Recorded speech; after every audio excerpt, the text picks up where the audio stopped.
Hello, everyone, and welcome to another episode of Get in the Garage. We're a music podcast. The music lovers. We've got a great show planned for you today, but before we begin, please remember to like, comment, and subscribe, and share the podcast with all your friends, your family members, and today's listener of the day. A carpenter. Oh, wait, we already did that Oh, one. you did a carpenter last week, didn't you? Shit. Jeff, what do we got? You got anything? Why don't we keep the trade train going? Well, I thought we did gardener. Yeah, gardening was last week. Oh, was it gardener? I think Yes. you said carpenter. Why don't we go with electrician?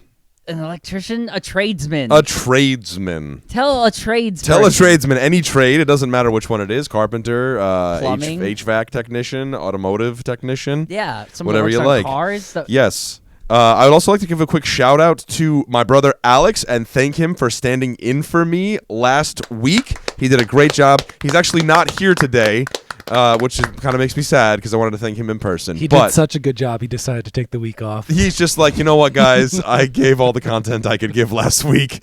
You got this covered next week. But I think he did great. So I also have some things up front to talk about. We were gifted a Dolly Parton Funko Pop for a beautiful set here by our number one fan, Mike McCoyle. Yes. Shout out, Mike. And, oh, yeah, Jeff, you're looking for it. It's not here because Michael forgot to bring it. I forgot to bring it. I'm sorry. He forgot to adorn our set with this beautiful gift. Thank you, Michael, for being our number one fan, commenting every week. We greatly appreciate you, Mike McCoyle. Round of applause for Mike McCoyle. Dry Room Mike, as he's known by some. The rest of you listeners need to get on Mike's level and send us baubles. Send us Funko Pops. And comment every week. Let's roll the music and get this going. Guys, we're doing Metallica's 72 seasons. We have music news. We're going to talk about Metallica's legacy. We're going to rank every Metallica album. Here comes the theme song. Oh, my God. Jump the gun there. I'm sorry. It's all right. I just wanted to tell them what's I'm just so excited to be back in the room. You know, I'm loosening up. I'm back at it, you know? I just want to tell everyone Metallica's on board today. Metallica's on board today. We also are going to talk about the new album from Xylouris White. They're a duo. George Xylouris is from Crete. Jim White is from Australia. And we're going to review their new record and tell you all about it. The Forest in Me is the name of that record. But first, this is music news. I can start first if you like. Please. George Santos is trying to pass a vaccine bill named after Nicki Minaj, which is pretty interesting. So Nicki Minaj, a while back, had posted something, I think, to Twitter about vaccine hesitancy. In her cousin's balls. And her cousin being impotent, I think, and his testicles swelling up to a very alarming size. This was big COVID news. This was big COVID news. So now, a little while later, New York Congressman George Santos decided wait, let's say that.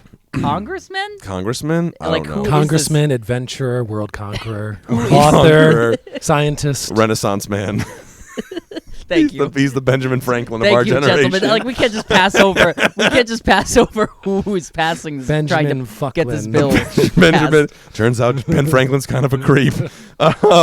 So yes, George Santos. Thank you for getting the Office reference. George Santos is trying to pass the Minaj Act, which apparently is going to establish a development period for new vaccines in order to generate public confidence.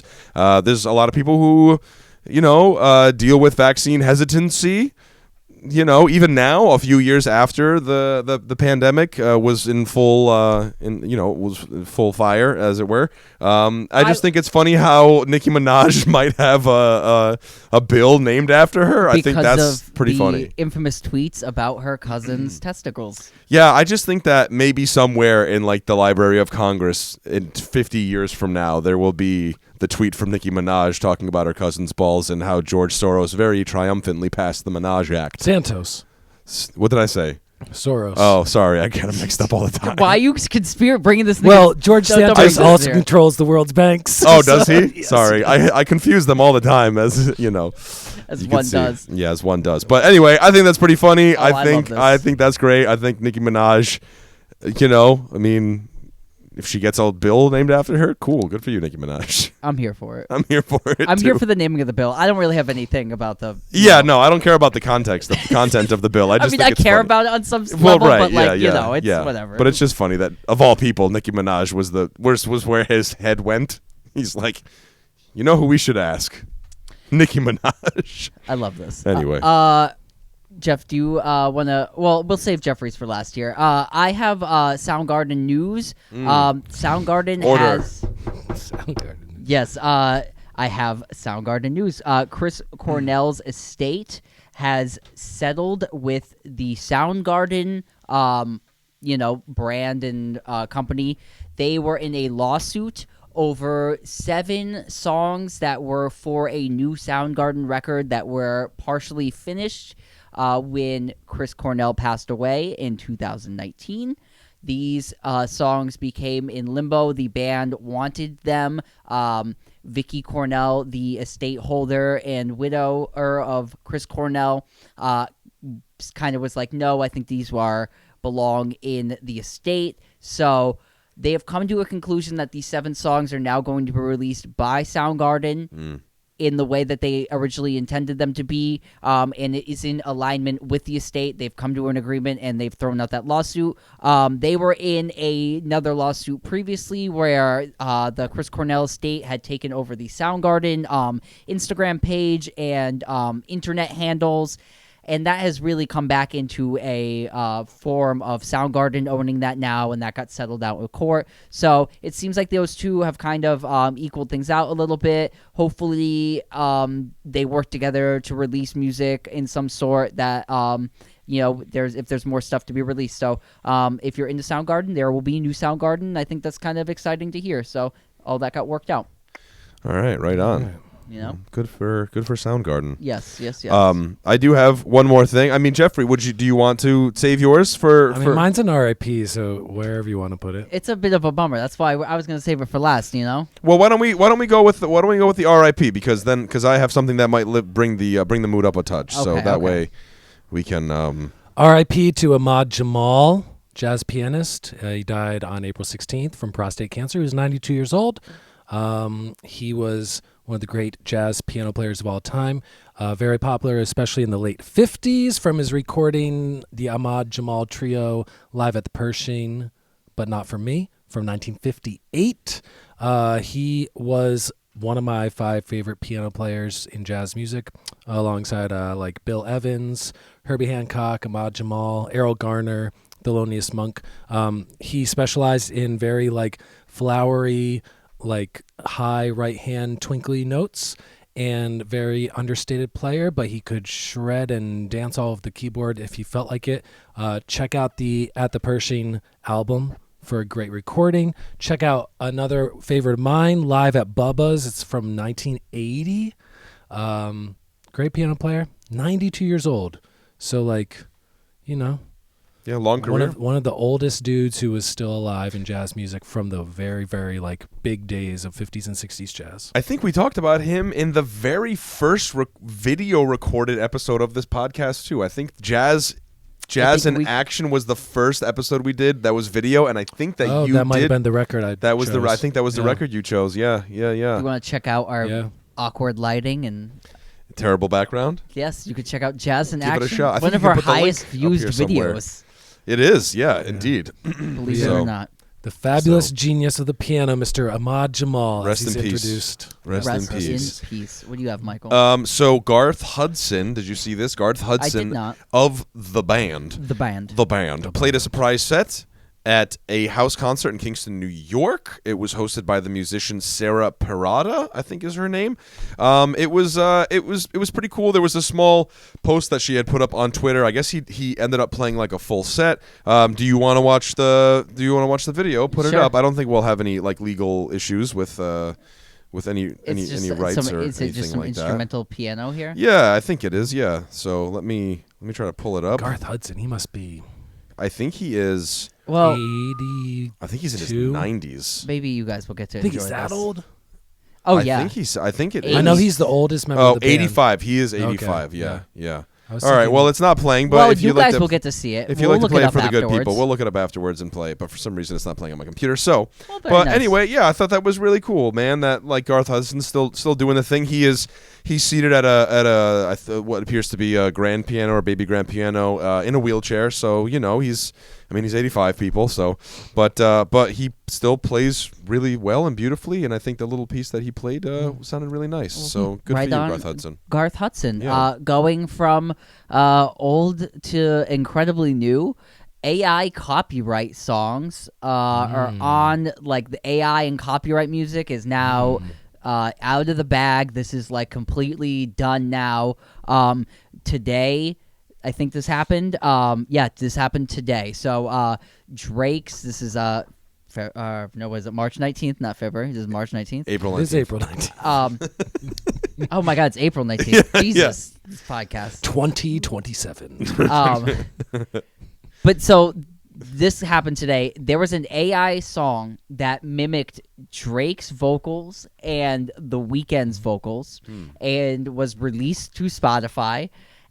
A couple weeks ago. Yes, and really came into like a popular rise and was quickly shut down by a lawsuit by the record labels. And I think this is a very interesting step forward because none of those artists were on the song, but both of those record labels claimed that you were stealing art that those artists had made.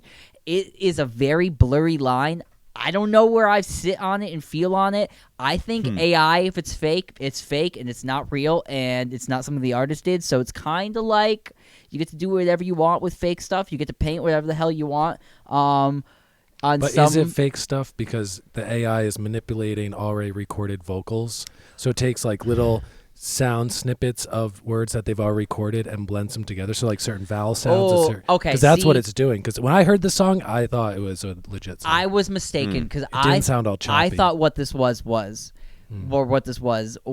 a program that made the voice sound like. I did not realize it was taking actual snippets of the actual recorded voice, then forming it into a new voice. What I mean is the AI takes those and then manipulates it to make it sound new. So the AI learns how they pronounce certain words. And then, so it isn't like chop up samples, paste together. Oh, see, because that's where, for me, I don't know if that's like a blurry line. It's kind of like paint at that point, because it's like you could take Cookie Monster's voice, you know what I mean, and then is Sesame Street gonna be like, you can't take Cookie, you know what I mean? I don't, because that's where I think if you market it as being. Oh, see, that's where the line is. Yeah. They marketed it as this is this. Who is they though? Who is behind this? This was like a really sketchy account. Because ultimately, Ghostwriter 977. Right. Yeah, right. Ghostwriter 977, the name of the account, which was Banksy, since basically. deleted. Yeah, right.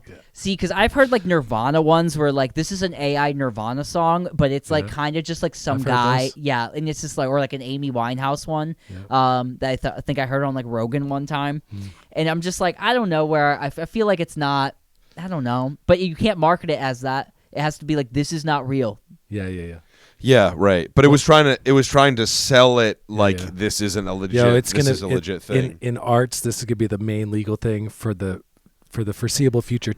I believe it was also today, not music related, but like same topic. Someone won a photography award, and they had submitted a picture that was AI made to compete to try to prove a point that like nobody can tell if it's AI or if it's legit. And they won the award that came with like money, and it was found out, and they were like, just donate the money to something else. But I like showed you that like nobody can tell. No shit. Yeah. That's scary. Yeah. I don't know where I stand. Like AI, like doing that kind of stuff, that seems really like disingenuous. Like marketing something as something else seems disingenuous. I'm all for having like fun and playing with things, though. Like I think this is why I have like a weird stance. It's like if you look back on the birth of hip hop, the birth of hip hop is so stifled by people not understanding what it is they were doing, and being like, "That's not that," and they were like, "No, but that is," and we all know that that's music now. So. For me, it's like I'm sitting here and I'm like, is that going to be the new like, oh, those old people didn't even see the future? You know what I mean? Because I hear you, but I only disagree because I don't know what the future is. We don't know what the future is, but I also think that like with the hip hop thing, there was a very, very like clear like a human being cut and paste and all that stuff. I think the question is if AI becomes self-aware, then maybe it can be sort of related to that sense. We're going down the rabbit hole, guys. But you know what I'm trying to say? Because like AI is really just a computer. So it's like, you know what I'm trying to say? Like I think DJ like Premier was like a person who cut and pasted and had like this ultimate you're gonna vision. Have the new DJ, whoever that is in the future, cutting and pasting AI. Do you see what I'm saying? Pop music is going to be AI based. And like most pop music, 90% of pop music, Gets squirrely. Think in all generations, 90% of the pop music is meaningless garbage. Yeah. Like, think about what's on Yeah. the radio now. How much of it is actually stuff that's someone's going to remember in 10 years? 10% of it. Yeah, right. So that's what it's going to be from the AI stuff. Is you're going to see in 20 years the charts will be filled with kids on their laptops making music by kind of just coding and whatever. I'm not going to listen. Like, I don't know. Whatever. Yeah. It's not going to be music for me. Whatever. Interesting topic. Devoid guys. of soul. Very, very. DJ AI. Yeah, Um, DJ AI. Coachella happened this weekend. Coachella did happen this weekend. There was Yeah. Controversial sets from, I mean, I guess just really from Frank Ocean, who has now pulled out of the Weekend 2 headlining spot.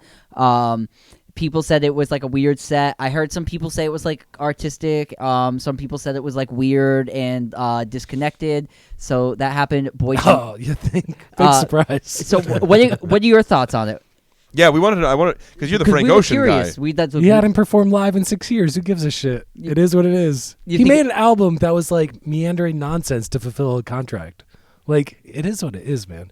Also, I think a big part of it was his set got shut down early because every single night they violated the county curfew laws. Yeah, I think I saw they paid upwards of like $160,000 Yeah, or something. yeah, something like that. which yeah. is nothing. But yeah, I mean, I didn't see any footage of the Frank Ocean set. I meant to seek it out, but just didn't get around to it. But yeah, nothing surprises me of a guy who is like kind of a man of mystery, recluse. That's I don't know. the way I kind of felt about like, because the way like the albums are kind of like not like coming out and have been like kind of elusive. This felt like to me like it's just priming up for like a really great whatever he comes out with. People are gonna love, and I think. You know I what hope mean? so. I hope that like him having done Coachella this year is a sign that he's gonna have new stuff out soon. I would hope. I mean, I love all of his recorded music. And So even like if this is like a faltering set, I feel like even like a faltering set leads for a great comeback afterwards if you can do Sure. that kind of thing. So, Sure.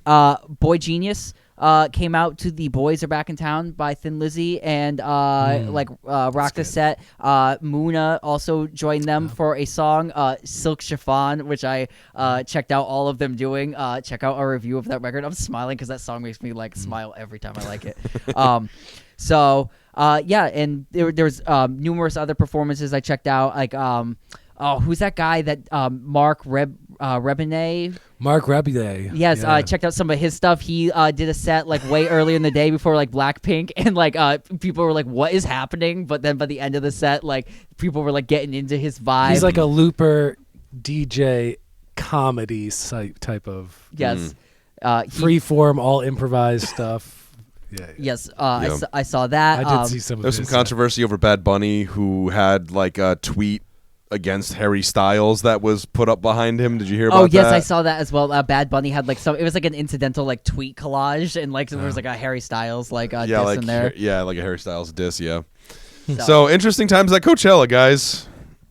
interesting times. Interesting times. Hard to find clips. Hard to find clips. Oh, Yeah. yeah. So Any more music news? I'm good. You're good. Yeah, good.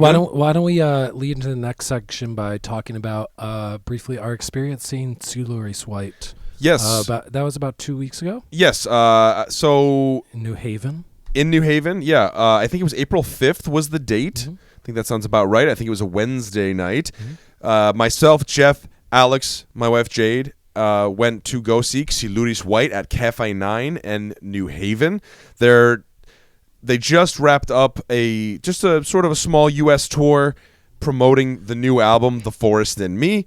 And we went to go see them, and it was mind-blowing for me, I can say, because I play the Cretan lute, as regular listeners of this podcast know, and I think that George Xylouris is an innovator and somebody who pushes the envelope of what's possible in the sort of Cretan music tradition and conversation. His father, Psarandonis, I mean, we've talked about this before in the podcast, but for those who don't know, Psarandonis is a famous Cretan lira player, which is a bowed, sort of lapped top instrument.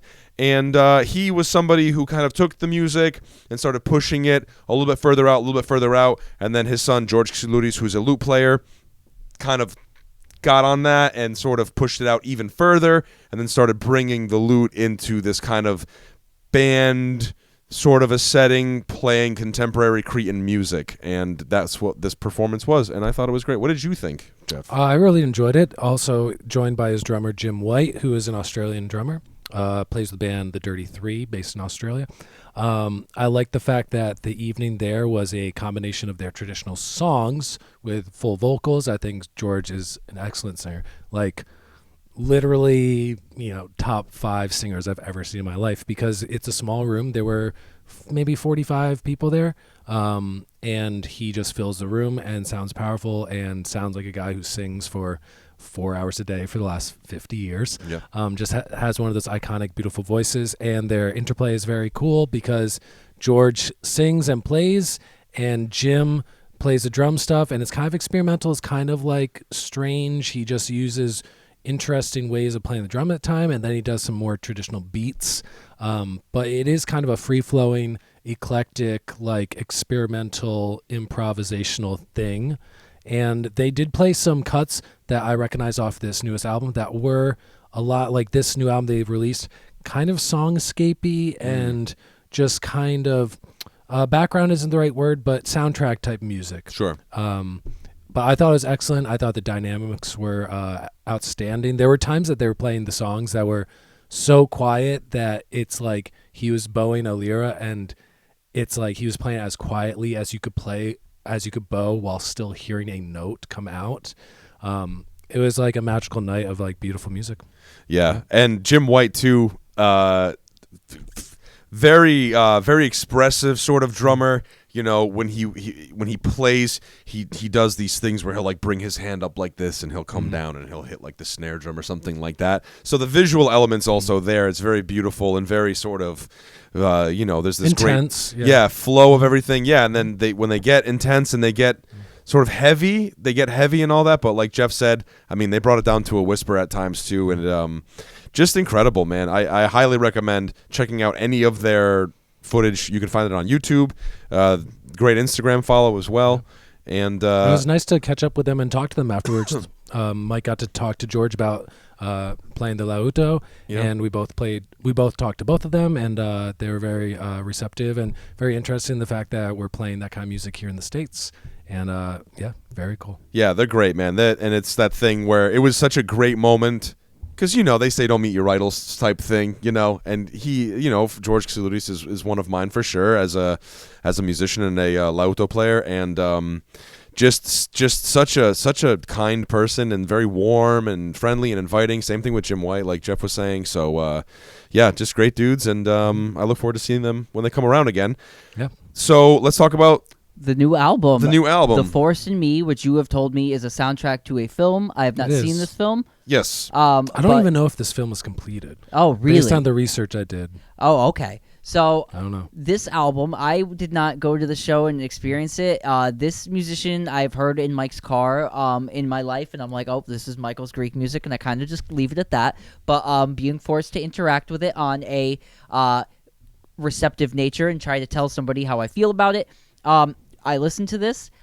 I found it interesting. It was definitely on the avant-garde bend. If you are like judging this on a front and you don't know what kind of music this is, I would categorize it as being avant-garde, soundscape, as you've said, at times sound bathy like, and it's done like you said with Cretan instruments. From the outside, I like this. This is for me a morning record. If you're into avant-garde too, or not into avant-garde kind of music, this album feels like a good entry point to me. It's not like screaming and wailing the whole time. It's not like aggressive noise and kind of that thing. There are some aggressive noises on here, but they're more surrounded by other spaces and airs to make you kind of feel things. And it's quite a gentle avant-garde record, and one that I feel evokes forest and nature and life and living in this kind of way that is in with nature. For me, I'm just going to highlight my favorite track on here, Nightclub, which my favorite song too. Which evoked like they played that live.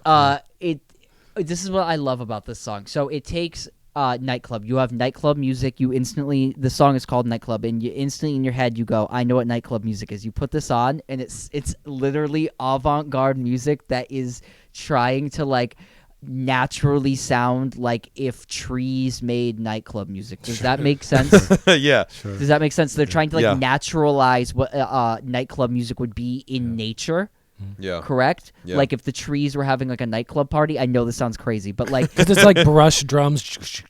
but that's like the vibe of Yeah. this record. It's natural, it's nature. It breathes. The whole thing is just like this breathing. And that's thing. what I got out of it. And Yeah. so like for me, having like an outsider view, it was good to like experience that. It was like, oh, this is nice. It would be like nice for like it would pair well with like a nice morning yoga in nature or something like that, right? A nice meditative kind of Yeah. Yeah, and this album for them, this is their 5th studio album. It's a cool 30 minutes, I think in 32 seconds or something like that. So it's just over 30 minutes long. Super, super digestible. You blink and it's over. There's songs that are a minute and a half. I think the longest track on there is maybe just over 5 minutes long, like 5-ish, something like that. And it is a step away from the other records, where the other records, it's Goats, Black Peak, Mother, The Sisypheans. Those records are much more sort of like what you might consider contemporary Cretan folk music through the lens of like George Xylouris and Jim White, where this is, like we said before, it was made to be a soundtrack for the film The Forest in Me. There's a really, really great podcast called Creative Control with K's with Vish Khanna, and he has Jim White, George Xylouris, and Guy Picciotto, I think is his name, from Fugazi, who was also the producer. And this album was really mainly written during the pandemic, with Guy being in New York, George Xylouris being in Crete, and Jim White being in Australia. And they basically just exchanged emails back and forth. And it was Guy was, during the interview, it was interesting because he was talking about how, like, normally they would record an album, they'd all be in a room together. They didn't have the room to be in together. So they had a copy of the Forest in Me film, and the film kind of became the room that they were all in together. Like, they would all watch it, and then they would all like have different versions or ideas like for each sort of scene and stuff like that, and then they would kind of like send it back and forth and kind of do this sort of collaborative thing. I do believe there are some tracks with them in the room together, but they are very, very few, as I understand it. So, I mean, there's some cool tunes on here. My favorite track on this album is Seeing the Everyday. That was another one I really enjoyed. I like this track, too, because when I first listened to this album, I was driving in the car, and I was going to the store, and it had just sort of... It was kind of like a foggy day, and it just sort of started like misty raining, and this song was playing, and I'm like, man, this is such a great song just to kind of like take in sort of like the everyday sort of thing. And then I look at the title and it said Seeing the Everyday. So if I can give one sort of thing about this record that I think is really true, is for most of these songs on this record, the song sounds like what the title is. In a very interesting, very, very interesting way, Well, yeah, it's kind of like the the musical styling of what you feel like Missing Heart would sound like, and it's just done Right. in its own like natural kind of way. Yeah. Jeff, what did you like on here? That's I'm really curious. Well, I want to start with saying I don't want to say these aren't songs because maybe that diminishes what they are, but they are more like instrumental interludes. Yeah. This is very much soundtrack music, so it is pretty sparse. It is like the drums. There's only, out of the 12 tracks, maybe 5 have an actual consistent like a drum beat and not just like scattery, spacious tom fills or like tambourine taps and like some muted like scrapes and stuff. Even the lauto playing or the lira playing, a lot of times it kind of is free flowing and it's drony or scalar, and there's not much of a melody. It's more of a meditation and a mood. The one song I think I like the most, because it is the most traditional of a song. I think it is the song that's about 5 minutes, is the one you said, Red Wine. Red Wine, did you mention that song? I didn't mention that one, so but that was one of the singles live, too. Yeah. Yep.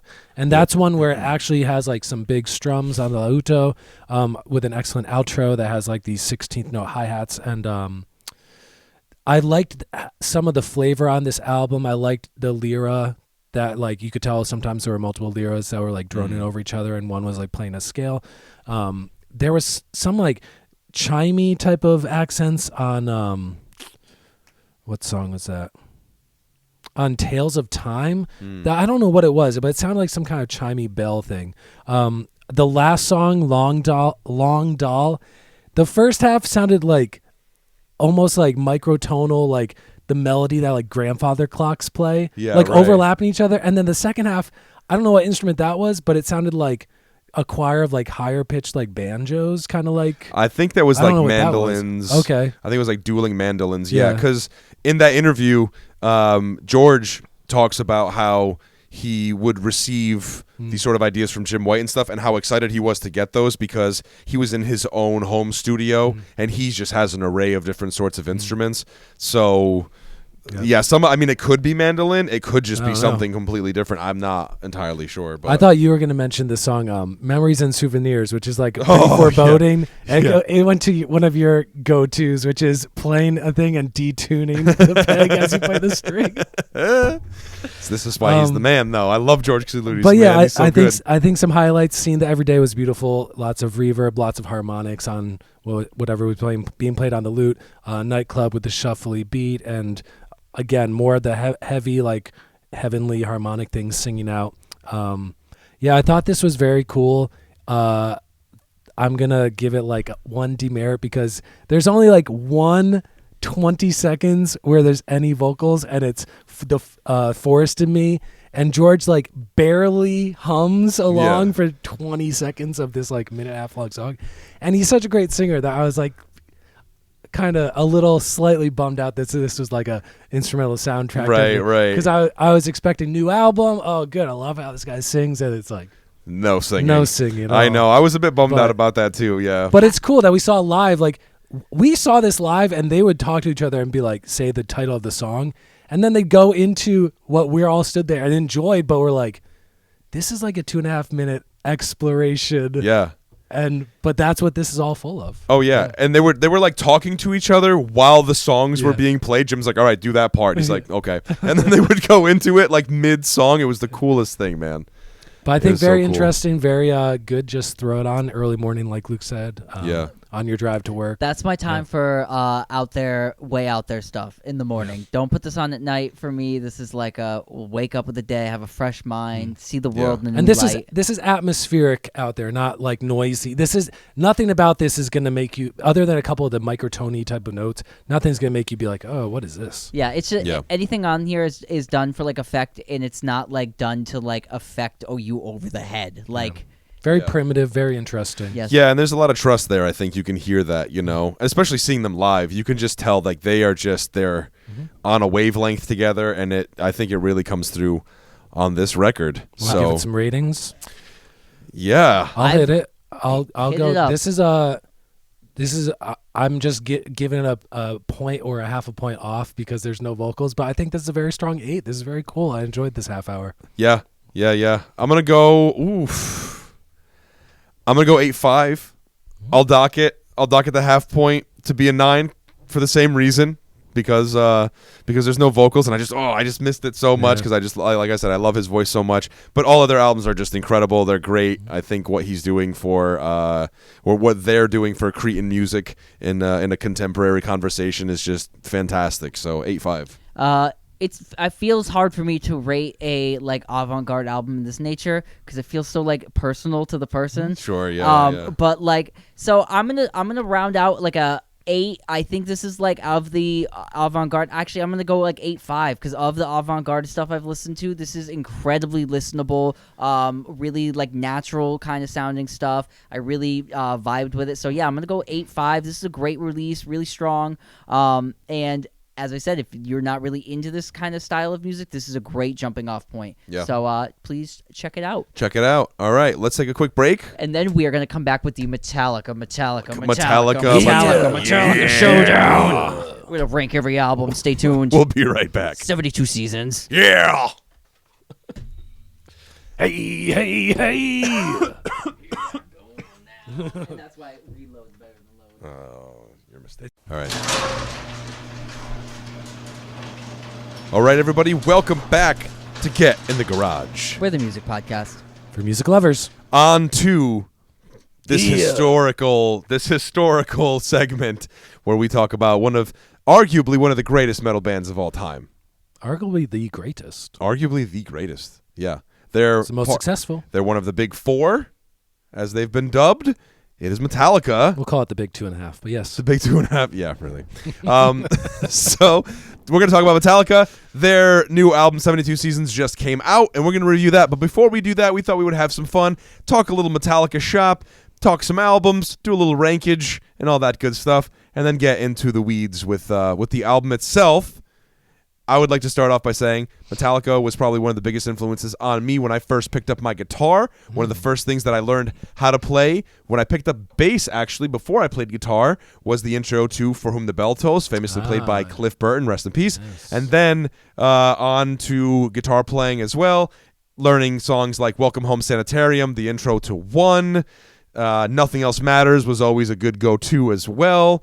Fade to Black was another one that I kind of started learning too. Creeping Death was another one, the list goes on and on.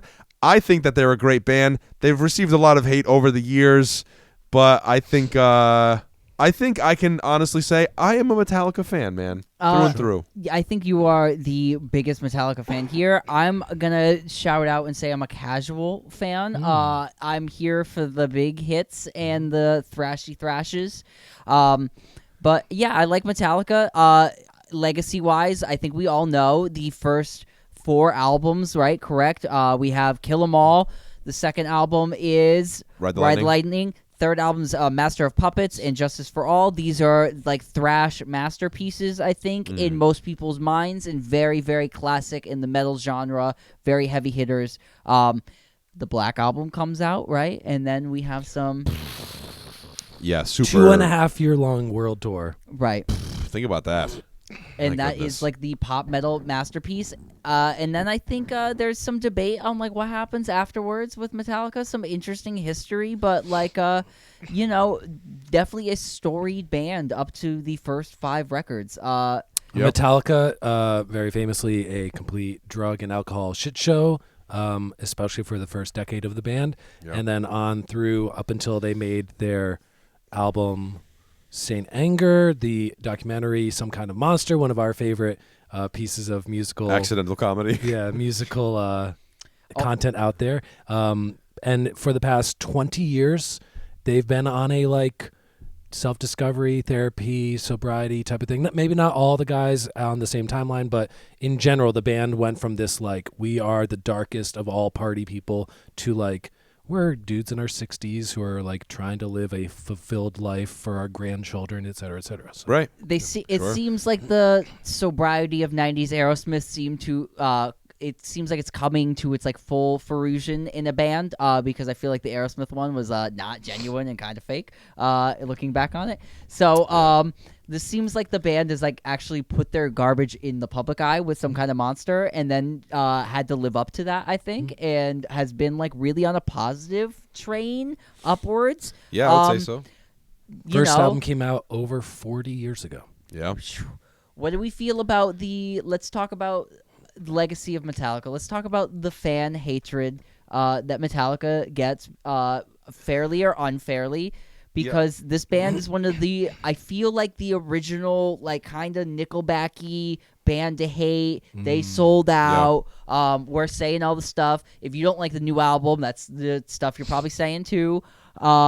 So, like, what do you guys feel about the legacy? Warranted, unwarranted, fair, unfair, also some kind of a monster, like we said, is one of our favorite pieces of, like, musical things out there, but it also makes us laugh quite a bit. What do we feel about this? Because that's the real egg on the table here. I think the real stuff to go through. I think that now, 40, however many years later, looking back in retrospect, I think that they rightfully so have a lasting legacy, man. Listen, the Napster thing at the time, the popular the popular opinion for most young people were like, hey man, screw Metallica, screw Lars for doing all this stuff and blah blah blah. But I think now in retrospective, when you're looking at a lot of things, and especially as of late, even to come up to date of like even like Ticketmaster, like we said in the last segment, talking about like, well, what is AI generated music and what is that going to mean and blah blah blah blah blah blah, and like all the legal terms and all that stuff. I think that ultimately that I don't really hold the Napster thing against Metallica. I really don't. I don't remember it on like a normal basis. Maybe I was too young, but it's not something like when I think of Metallica, it's not the first thing I think of. See, that was one thing that, because I think it was really prominent for us, the Napster thing, because I used Napster at one point, and then later on LimeWire, but that's a whole other story. But like, you know, people hated on them, and listen, man, like Napster was a means for a lot of like unheard of bands to be shared around and for bands to be heard of. You know, I think Dispatch was one of those bands that was like a Napster band or something like that. But I think on the big picture, it's like, well, how are these guys? They're millionaires. Like, they're trying to sue for Napster and blah, blah, blah. But I also look at it from their perspective in the sense that's just kind of like, well, yeah, they're millionaires, but being that they're millionaires, they have the means to be able to actually, like, present this as a case. You know what I mean? They have, like, the resources and the money and all that stuff to be able to bring this to the forefront, to just be like, yeah, but don't you see how this could potentially kill the music industry for people who depend on album sales and stuff like that, you know? So, I don't know. I don't hold that against them, but I think that as a band, I think they've proven their worth, and I think at this point in their career, they don't really have anything that they have to prove, and I would imagine that at some extent, like, that's kind of a liberating thing for them. I would agree. But do you think you agree with these sentiments? Do you think they're on like, because I mean they've put out some kind of monster, and I feel like after that it was all on the floor, so there was only like up from there to go with like the Reputation kind of. I mean, so we're talking about a band that, like, to really put it into perspective, they put out 5 of the 50 most important metal albums of all time before they were all 30 years old. Their first 5 albums are like unquestionably on every list you see of the 50 or 100 greatest metal albums of all time.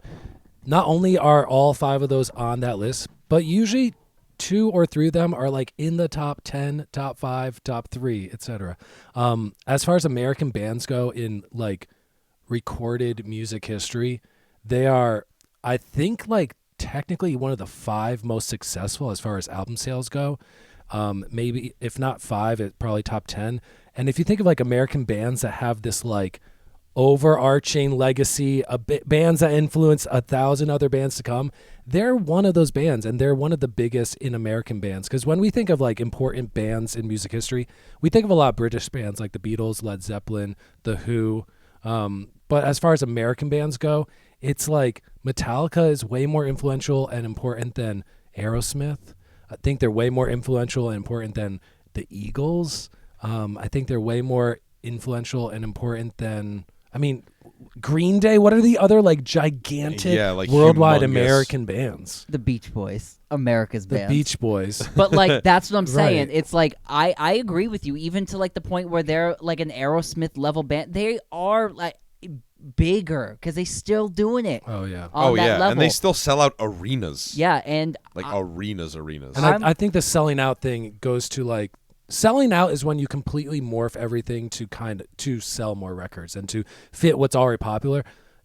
They streamlined and they stopped doing the thrash thing with the Black Album, but they went to a bigger, thuddier, muddier, like stompier type of thing. That it's album's still natural heavy. progression. Yeah, the album's still, like, I put that album on. That album's heavy as shit. It's like people are like, oh, they sold out the Black Album. I'm like, yeah, there's a ballad on there, but it's like the heaviest goddamn ballad I ever heard, and the rest of it's really heavy. Well, if we're talking about legacy, then we have to talk about fandom to a certain degree, and I think that it's one of those things that, like, you know, man, the thrash metal fan base is sort of a rabid cannibalizing. Eat their own. Well, that's the whole thing, and I think that's what ended up happening with Metallica, which is really sad, though. Faster, heavier. Because if anybody has treated their fans well, it is this band. This band always gives back to their fans. They have fan days where they do like cookouts and invite people to like their studio. If you watch Some Kind of Monster, you'll actually see that.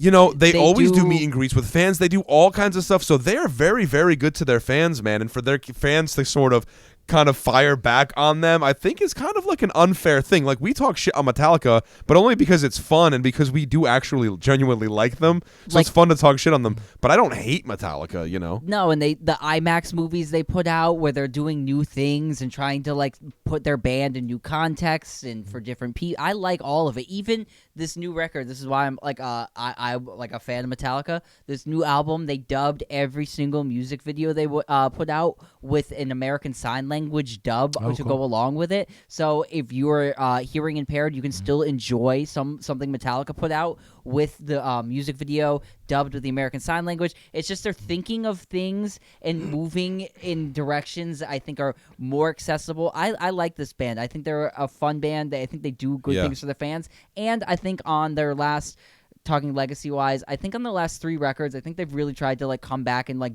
make Metallica records that are like really lasting and like legacy affirming. And we're gonna get into the new album review, but I think they're on the up and ups. I'm in it for Metallica. Yeah, their worst period is that '90s thing when there was a lot of backlash, but you look back and the music is not nearly as like, oh my god, laughable or bad as you thought in the moment. Right. And it was really a case of like this band got way too big.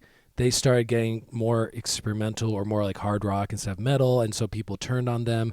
But like overall, they kind of like self-imploded from their alcoholism and all that kind of stuff. But for the last, I would say 15 years, things have been on a very strong like reclaiming their legacy and like showing like, no, we are a serious band. Like, we are not like a bunch of millionaires buying art because we have too much money to spend. Right. So one thing we thought we would do that would be fun before we get into the album review is we took their 11 studio albums and we decided to rank them. We're gonna rank them all. So let's hit it. Oh, thank we'll you. rank them all. That was yes. Come on, yeah. Thank all right, you. rank them all. So here we go. So we'll go each of our 11. Number 11 spot, Luke, what do you have? You can lead us off. Oh, number 11, I have the classic 90s album, Load. Okay.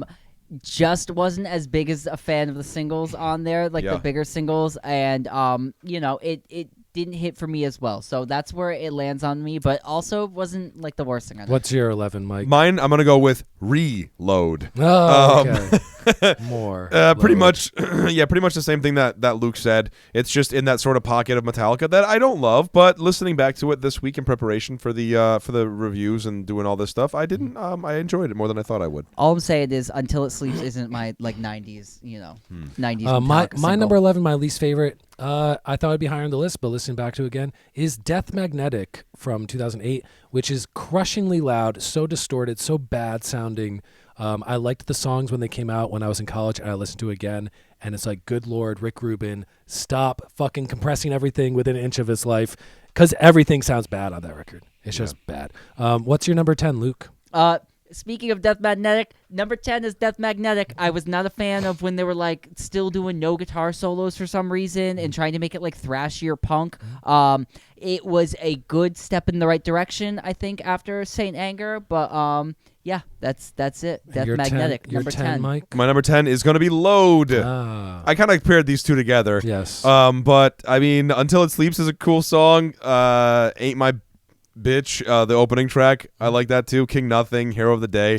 It sounds like you like this album. It's not a bad album. It's not a bad album. My 10 is Load, which I think is the lesser of the two 90s, Load and Reload. It's fine. I enjoy it more listening back to it now, but it's just fine. Whatever. Agree. It's the your number 9, Luke? My number 9 is Hardwired to Self-Destruct. I went back. I listened to this a little bit. I liked it more on like the up and come. I liked it definitely more than Death Magnetic, but it landed there. It wasn't like a terrible listen. Too long, guys. And your 9, Mike? I'm also going to go with Hardwired to Self-Destruct. Interesting. I listened back to it as well, and like I thought it was cool, but it did.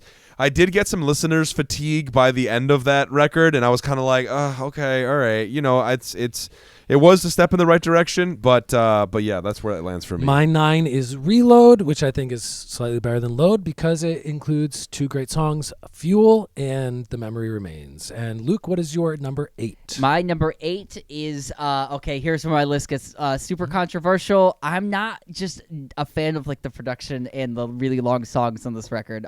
Injustice for All is number 8 for me. It's just like a lot. It's very dense and very long. And your 8, Mike? My number 8, I'm switching things up here. I'm gonna go with Death Magnetic for number 8. Yeah, I don't know. I listened back to it and I did remember listening to it when it first came out and being like, oh, this is cool, because it was like, obviously the next album after Saint Anger. But yeah, Jeff, you talking about that whole compression and all that stuff, I was like, you know what? Yeah, that demotes it a little bit. So Death Magnetic is my number 8. Yours? My number 8, Hardwired to Self-Destruct, which was a comeback. It's the album that came out, I think, 7 or 8 years ago. I think it's back to kind of their traditional form, but it's just fine. It's fine. What's your 7, Luke? Okay, number 7, I have Reload. For me, like this was like peak childhood, like hit just right. The singles on here were where it was at for me. Fuel and The Memory Remains, big radio hits. Shout out to those NASCAR promos that used Fuel and made me obsessed with the song. Yes. This was also on Dale Earnhardt Jr.'s website and his official music. So why it ranks so high with me. And don't hate on me. I know Injustice for All is a critically better album, but Reload is my childhood heart. All right, and your 7? My 7, I'm gonna hit Saint Anger.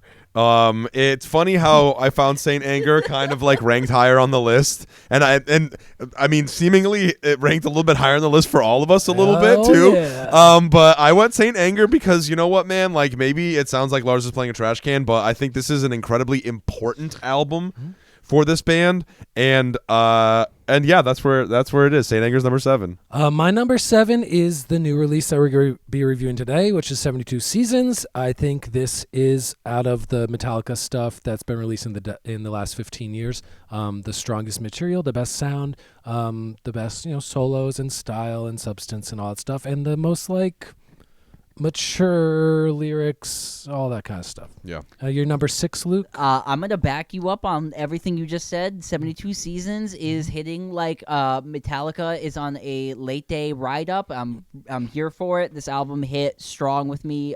So it's going to be like in the mid-pack here, 6. Same with me too. I put 72 Seasons as my number 6 as well for all the same reasons, and we'll get into more of it later. My number 6 is Saint Anger because Frantic is a top 10, if not top 5 Metallica song in my opinion. This album gives me happy memories of Some Kind of Monster, which is insanity and funny and crazy and, like Mike said, a turning point in this band's history. And it's a punk crazy album, but go back and listen to it. You'll like it more maybe than you thought. Your number 5, Luke. Okay, my number 5 is what do I have here? Oh, this has got to be.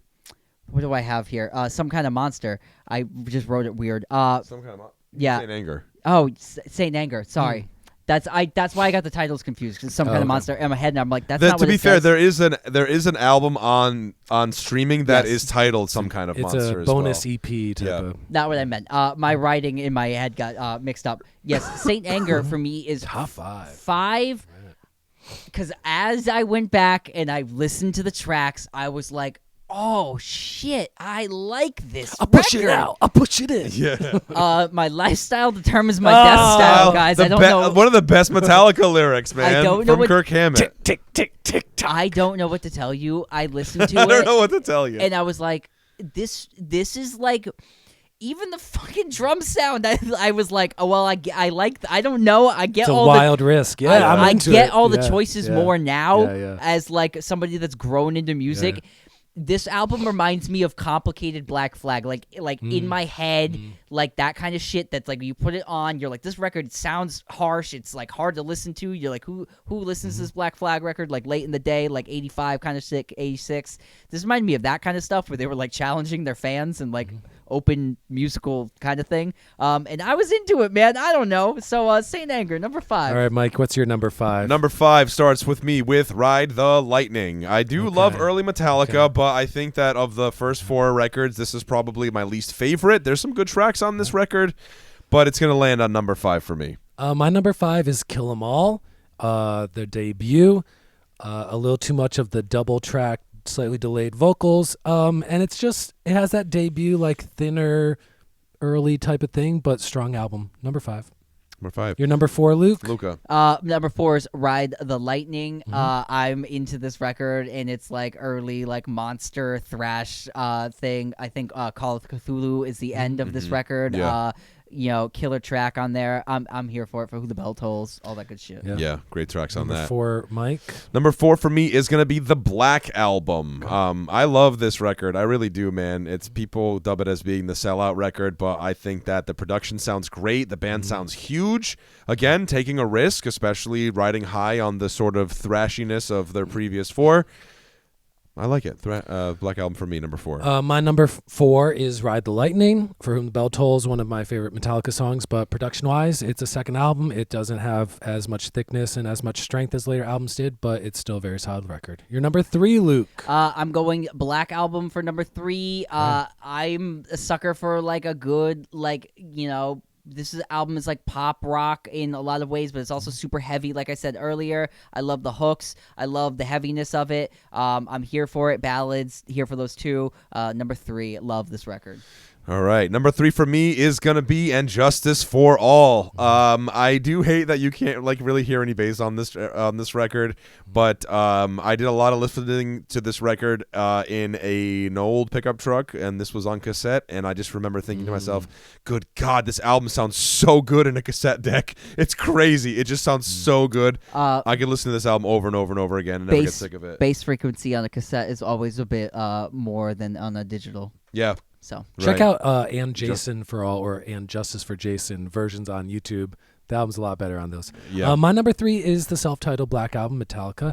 I think it's the biggest and best sounding, if you want to say in a general sense, the most like well engineered, and like it sounds like great kind of pop songs with harmonies and stuff. Yeah.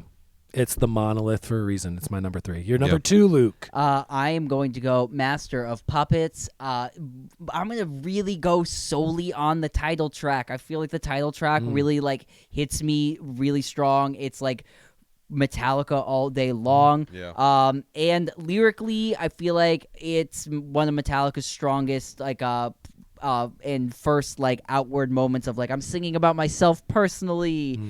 So I think it was a big step forward. Great album, great legacy. It's just, for me, that's really where it comes together. Yeah, same for me. I'm gonna go Master of Puppets as my number 2. The song itself, but the album opener too. Battery. I mean, killer. Damage Incorporated. Killer. Yep. Orion. Killer. Leopard Messiah. I mean, all of them. Welcome Home Sanitarium. Amazing. My number 2 is "And Justice for All." I think it's some of their best songwriting. It suffers because there's no bass on it, and it hurts your ears after 15 minutes. But it is some of the best played guitar work on their discography, and I think it's just like their peak angry at the world type of sound. Yeah. And number 1, Luke, we have only one remaining. I know it's number 1 for all of us. Yeah, so I am a giant first album fan from a lot of bands, and this is no different. Kill 'Em All is number 1 for me. Hit the Lights, Whiplash, all that great stuff.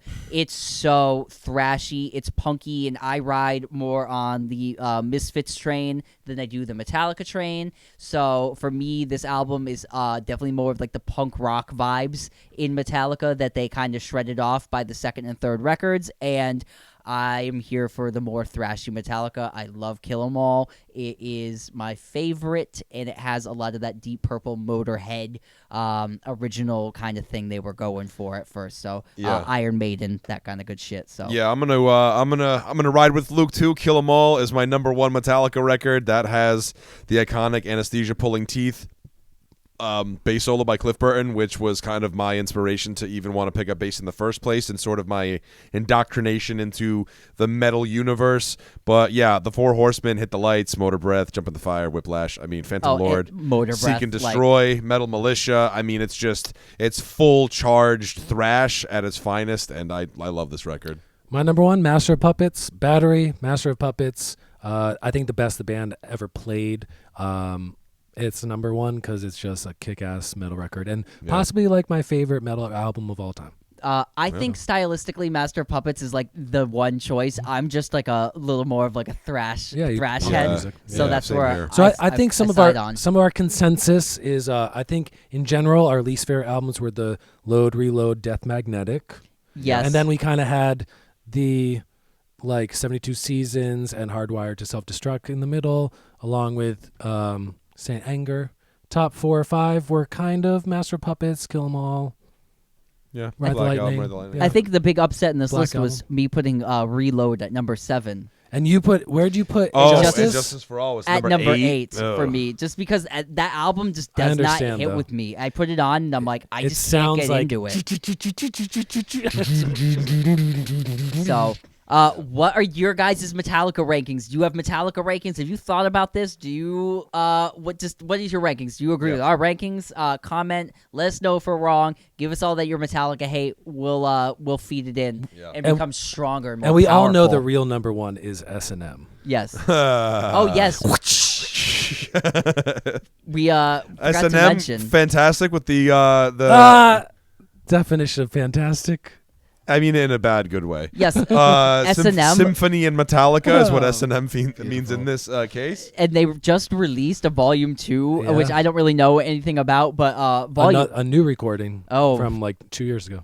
they did it again. Oops, they did it again. Oops, they did it again. The original S&M was like one of the Mozartica. first Metallica like CDs I had in like my possession that I was able to listen to. So I got a lot of like the classic hits on there, just like very strangely interplayed with like orchestration. I'm kind of into it. I don't know. It has a lot of like nostalgic for me, but Yeah, same here. It would have been my number 7 if we had it on the list. Yeah. Right in the middle of the pack. Also Garage Inc. not to be missed is Garage Inc. and the Garage 598 EP, which I think the kind of gets 598 mixed into EP. deluxe versions of Garage Inc.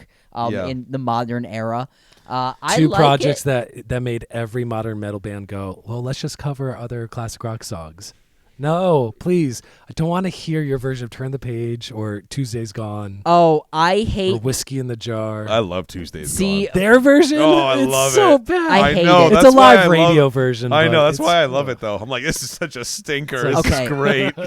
For me, I don't like all the covers on here. I like a lot of them though. I thought Overkill Yeah. See, for me, if you're putting them on like a B-side or like I don't know, like yeah, enough of them are fine. I'm not a fan of the covers album though. I will join along in that, and I'm just saying like I'm not a fan of that context. But Overkill I thought was cool. They do Damage Case as well. Both Motorhead covers.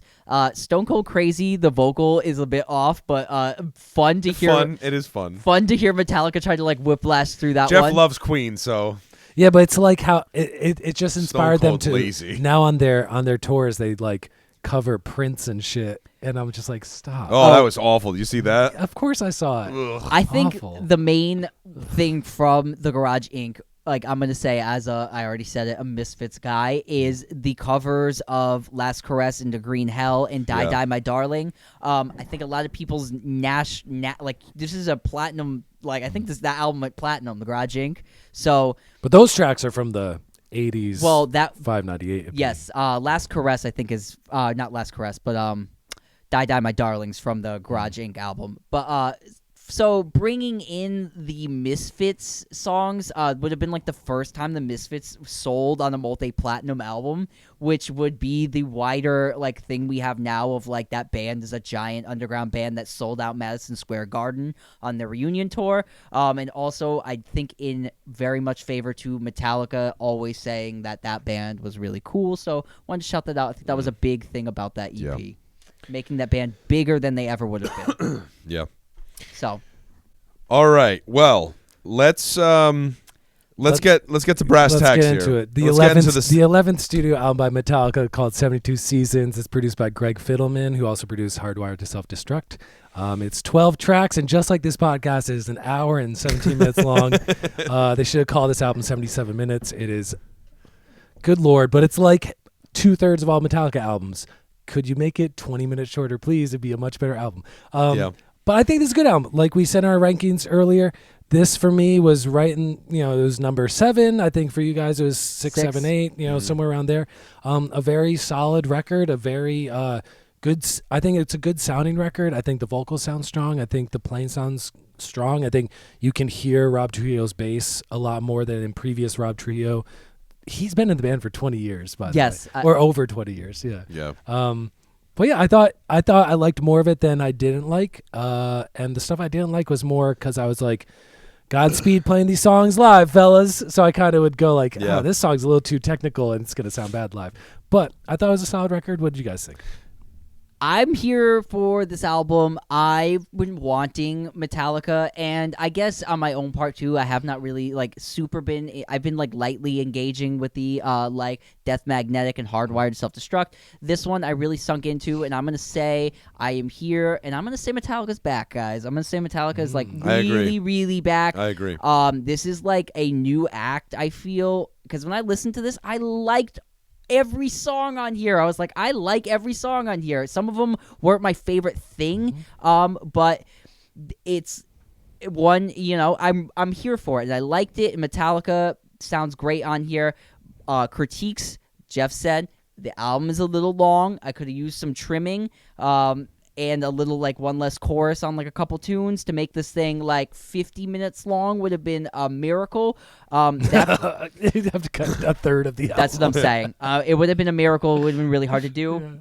The last song, can I get a pronunciation on that one, please? Inamorata. Thank you, gentlemen. I thought you were both going to give me one. The longest song in Metallica's discography, and I'm over 11 minutes long. And that being said, I gave the note that this album is long. That's one of my favorite songs on here. It's 11 minutes long, so it's a tug and pull for me because I really, really liked that one when they stretched out and went really long. You like the 16th note hi-hats in the middle? Did not. One of my other critiques you didn't like that? Of my record, of this record, and that's my only drumming critique on this whole record. No! I think so. Can I hit some drumming critiques after you're done? Yes, is the middle of that song is he's playing in it's very soft, and it would sound, in my opinion, good with no drums at all, and it's 16th notes on it's a very disco time. Yes, very strange choice, but it's not overly some drum critiques. We talked about Lux Eterna when it came out. There's tons of double bass, and there's no way Lars is playing that stuff, so good luck live. There's a lot of drum programming on this album, which is fine. It's recorded music. But again, if you're paying $300 to see him live, be ready for some of this drum stuff to not sound as uniform as it does on this recording. Yeah, not as uniform. I Lux Eternal, it came out, or Eterna, and it came out, and I was like, ooh, I thought the same thing. I looked up the live videos. There's 3 or 4 of them playing it. Lars is kicking ass. He kept tempo. Because I was I wanted to sip haterade and be I want to watch him fuck this up. So I went and watched it, and he played really good. He kind of fucked up one of the fills in Jimmy Kimmel, but the double bass shit was right on, and I was here for it. Yeah. They played it at an award show too. I think it was iHeart Music, something like that, and they kicked ass on that too. So, but Lars can't get any respect because the critique is this album, the drumming sounds too good, whereas in past you're the critique is it's a little too all over the place. Stylistically, I think there's just too much of that open, splashy hi-hat on this album. The 10th track, Too Far Gone, I wrote, take off the goddamn splash hats in the intro. There's so much of the it's let things breathe. There doesn't need to be that through every fucking song.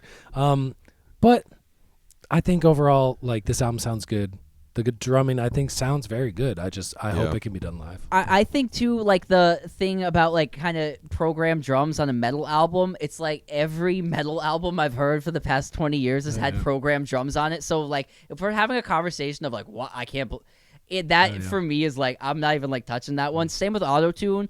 Everything has had auto-tune on it for the past 20 years. Everything. There's not one album that comes out that really doesn't have it.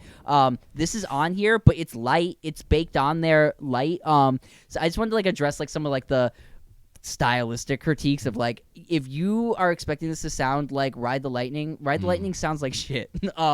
This is gonna age well. Ride the Lightning hasn't aged well. It's a great record. It sounds dated. Yeah. It's dated. This is gonna, I think, sound better for longer. And I'm here for the singing on here. Rob Trujillo. Great harmonies. Great harmonies on a Metallica record. There's harmonies on a Metallica record, which I thought gave new life into the band. I was like, maybe they're going to come up with more melodic stuff on the next one. Yeah, I definitely think Metallica's back. I like the choices too because you had songs like Lux Eterna, which kind of gives you that sort of Kill 'Em All vibe where it's thrashier, more upbeat and stuff. But then you also had these kind of, these sort of Sabbathy kind of vibes going on with these kind of like tritone kind of chromatic things, back and forth and stuff. And I think I really do, man. I think this is a great record. I love, like Luke said, I love the harmonies. I love that the Rob Trujillo bass tones on here and how prominent they are. The song itself too, 72 Seasons. I think it's a kick-ass album opener, and then every song right after that, it's just like boom, Shadows Follow. It's a great intro, and they do that, they do, like, in true Metallica form, those great, like, stoppy hit things, and then the next thing, and then the song starts. They do stuff like that. 72 seasons long, has the great 72 seasons, and starts off great, thrashy, stompy metal, fast stops. I really loved that. Great leadoff track. Yeah. Great title track, too. Yeah, and it's just like, and that's one of my favorites on this whole record, definitely. Yeah, 72 Seasons. Screaming Suicide was cool too. It kind of had excuse me, sorry. That was one of the songs that I felt like definitely had that Kill 'Em All kind of feel as well. Screaming Suicide? Screaming Suicide, yeah. For me, that one was hitting like 90s Metallica with like the more like hard rock approach kind of thing. And it was hitting me there. And I liked how they kind of infused that back into their sound a little bit. And I was like, ooh, I like that. Yeah. Sleepwalk My Life Away was another one. It wasn't necessarily my favorite song, but that Sabbath style ending at the end of that tune, man, I'll tell you what, I love that. I ate that shit right up. Yeah, I like the bass toms intro of that song.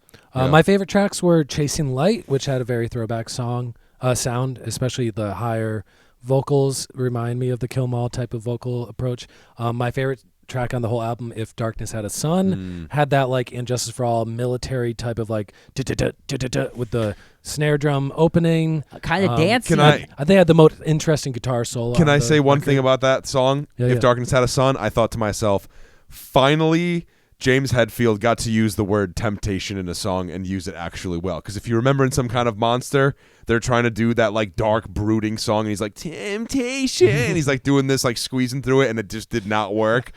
It finally worked in this song, the word temptation. Just want to throw that out and there. Shadows Follow, the second track was my like third favorite song. I liked the harmonies on that, and I thought it was a very nice segue from the opener into the second song. Just a strong opening. 12 tracks. I'd say I strongly enjoyed 6 of them.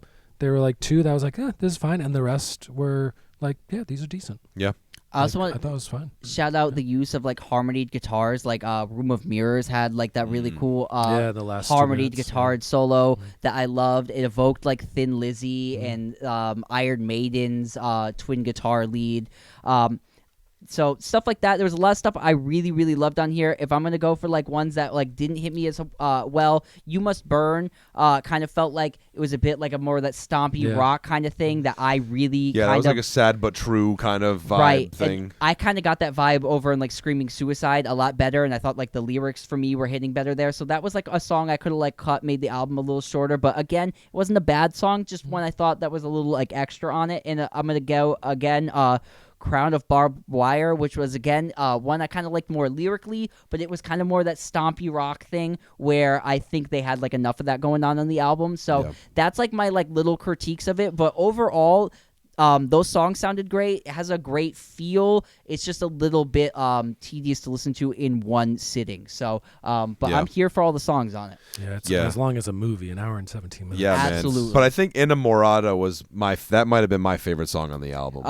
Like front to back. Yeah, I think the last 4 minutes of that is the strongest section of the album. Yeah. Like I wrote from 6:25 on. So like the breakdown, the dual leads, the bring back the chorus. The chorus is like he's kind of a little shouty or a little more wild on it. I like this in like the misery kind of thing going on. I liked it. It's just that middle section, that hi-hat is like so, you're like, oh, come on, man, stop it. No, stop. Keep going. But that was like the only part of the whole record where I was like, Yeah. I love the giant nature of the tune though, and like the epicness of it, and I like that they took on something and made something like really creative in the late game, and that's like a really awesome song in their late discography, and I think one that I hope they play live. We'll hear how it sounds. Yeah. So now rankings. Well, not rankings. Yeah. Yeah. Ratings. Ratings. Sorry, ratings. This is going to be one that I'm going to put on my Metallica playlist, and I'll play when I feel like listening to Metallica, which isn't often, but they are a metal band I go back to every now and then. One of middle of the pack of their albums, I'm going to say this is a 7.5 for me, because there were only like 2 or 3 songs I wouldn't say skippable, but could have been cut from the album just for length's sake. But yeah, 7.5. I'm gonna bump that up for my rating to an 8 because I think this is a strong Metallica album. I think it is stronger than Hardwired to Self-Destruct and stronger than Death Magnetic for sure. And I mean, listening back to the Hardwired to Self-Destruct in preparation for this podcast for our rankings, I just thought that 72 Seasons sounds like the much more mature and refined version of Hardwired to Self-Destruct, if that makes sense. So I'm going to go with an 8 on this for me. I am going to go pitchforked 7.9. Definitely got the points out there. So 7.9. I really like this album. Could have used it shorter. If you're a fan of Metallica, I would hope that you would like this record and champion your band. This is their moment, and I feel like they give it to them. They've been dogged enough. They aren't Nickelback, and they didn't release that shitty album Get Rollin'. So, and they've never done that to you. They've never done that to you. No, they've never done that to you. So, this has been 72 Seasons review by Metallica. This has been Get in the Garage, Get in guys. the Garage. Don't forget to like and comment and subscribe, and share with a tradesman this week. Also, drop us a line and let us know. Did you like this album? Did you not like this album? We want to hear from you guys. Are you hardwired to self-destruct? Do you ride the lightning? Are you gonna kill them all? Let us know in the comments. Let us know in the comments below. We'll see you next week, guys. Goodbye.